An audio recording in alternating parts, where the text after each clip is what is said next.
बहुत सुंदर। आज के प्रसंग में सदस्यों,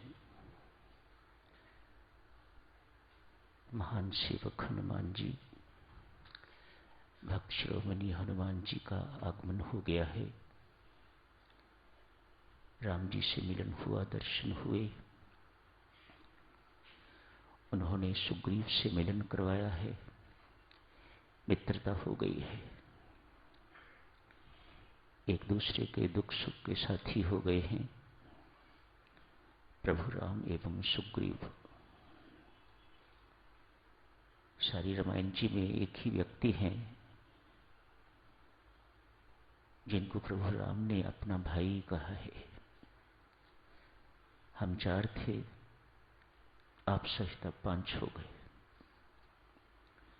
विभीषण को मित्र कहा है, गुहराज को मित्र कहा है, लेकिन सुग्रीव को भाई कहा है।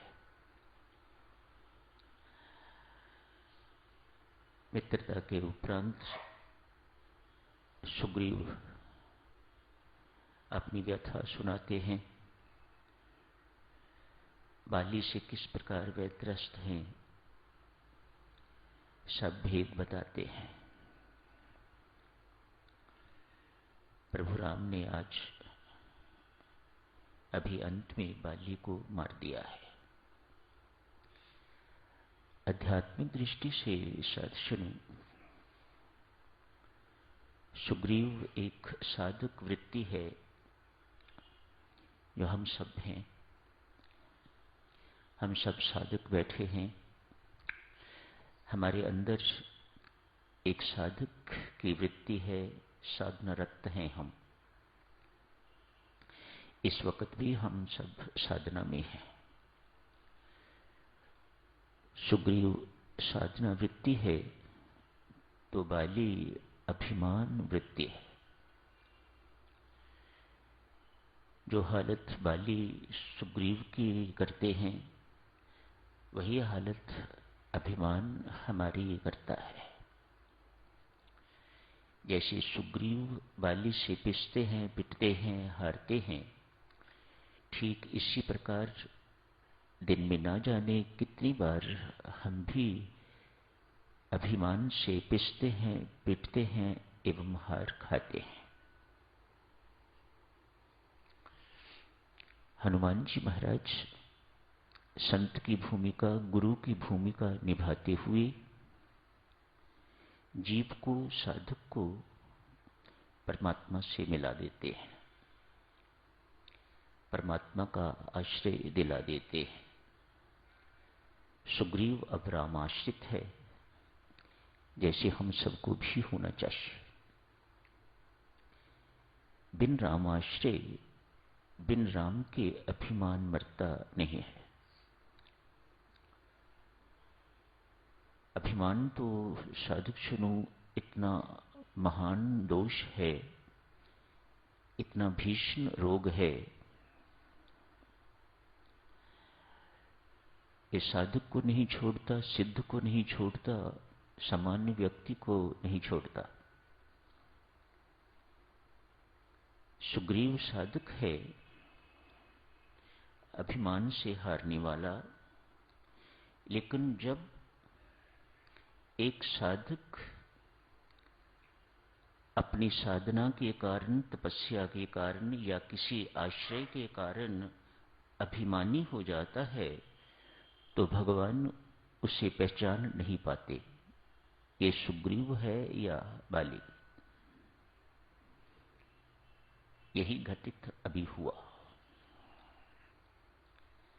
साधक साधक नहीं रहा, उसके अंदर आश्रय का अभिमान आ गया।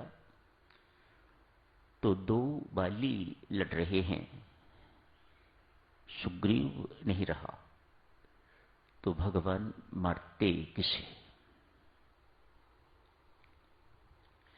बड़ी प्रसिद्ध कथा है साधक सुनो। एक संत महात्मा किसी धोबी घाट के पास से निकले। धोबी ने कपड़े धो के तो भूमि पर, घास पर सुखाने के लिए डाले हुए थे। साधु अपनी मस्ती में चल रहे थे, जानबूझकर नहीं। उनका गंदा पांव एक दो कपड़ों पर पड़ गया। धोबी ने देखा तो पहले गाली इत्यादि दी। उसके बाद धोबी ने एक दो थप्पड़ साधु को मार दिए। वैकुंठ में बैठे भगवान का सिंहासन हिला।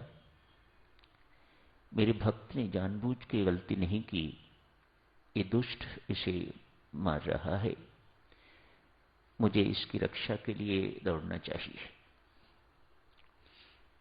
बिना लक्ष्मी को कुछ बताए हुए नारायण दौड़ पड़े हैं अपने भक्त की रक्षा के लिए। अभी गंतव्य तक नहीं पहुंचे थे, उसी वक्त साधु ने सोचा, मैं भी इतना ही हट्टा कट्टा हूं, शायद उससे ज्यादा, जितना कि धोबी। दो चार थप्पड़ मार दिए धोबी को। भगवान वापस लौट गए। मां लक्ष्मी ने पूछा, बड़े भागते भागते गए थे और बड़े मुंह लटका के लौट आए हो, क्या बात है? कहा, लक्ष्मी गया तो था अपने भक्त की रक्षा करने के लिए। वहां पहुंचने से पहले ही ये देखने को मिला कि भक्त और धोबी नहीं, दो धोबी आपस में लड़ रहे हैं। मैं वापस लौट आया। अभिमान एक साधक को धोबी बना देता है। मेरी माताओं सज्जनों, इससे बहुत बच के रहने की जरूरत। हर साधु